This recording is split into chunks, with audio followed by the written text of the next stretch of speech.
We need to know more about the Electoral College and why we have it, how it works. And Spire, our guest speaker today, participates in several areas of political activism and election operations, and addresses the influence of the financial pressures on our political system. Today, he will tell us about the Electoral College. Please welcome Ed Spire.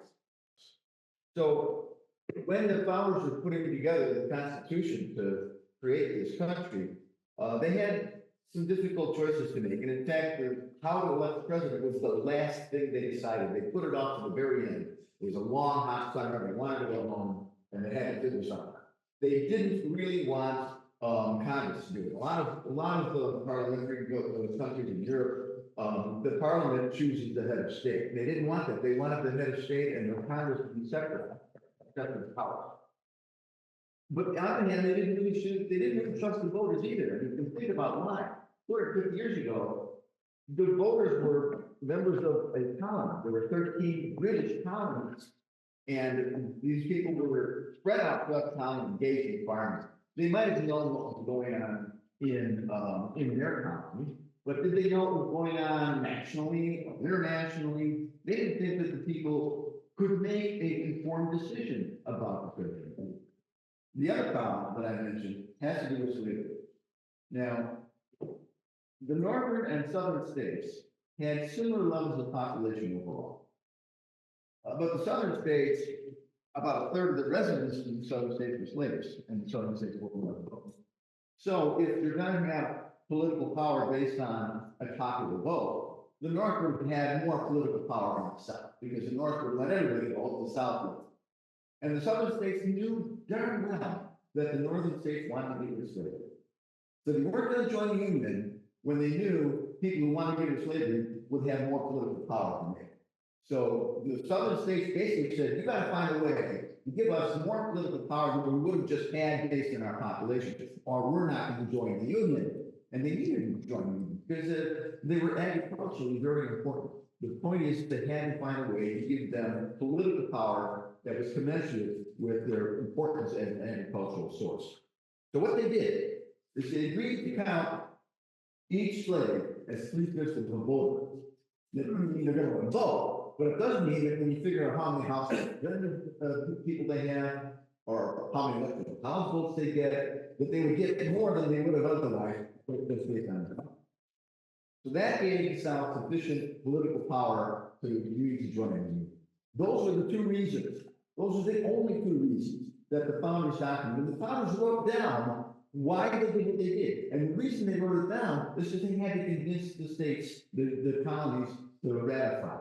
So there's probably 60, 70 letters that the founders wrote to all the colonies to explain why they did what they did in the Constitution. We call those things now the Federalist Papers. So how did it work in their day?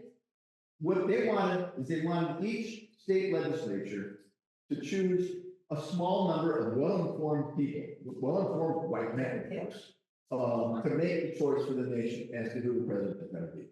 And each state would get a certain number of votes. You get as many votes as you have members of Congress. So everybody gets at least 2 votes, and everybody's got 2 senators. Every state's got 2 senators.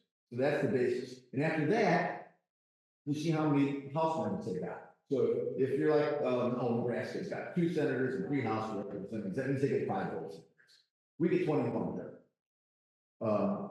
So that's the state legislature for Nebraska would choose 5 wise guys, wise white men to decide who they think the president should be. That's how it worked in their day. It works similar to that now. But a lot has changed in the last 150 years, both for our country and for the Electoral College. These days, information is readily available about national and international things.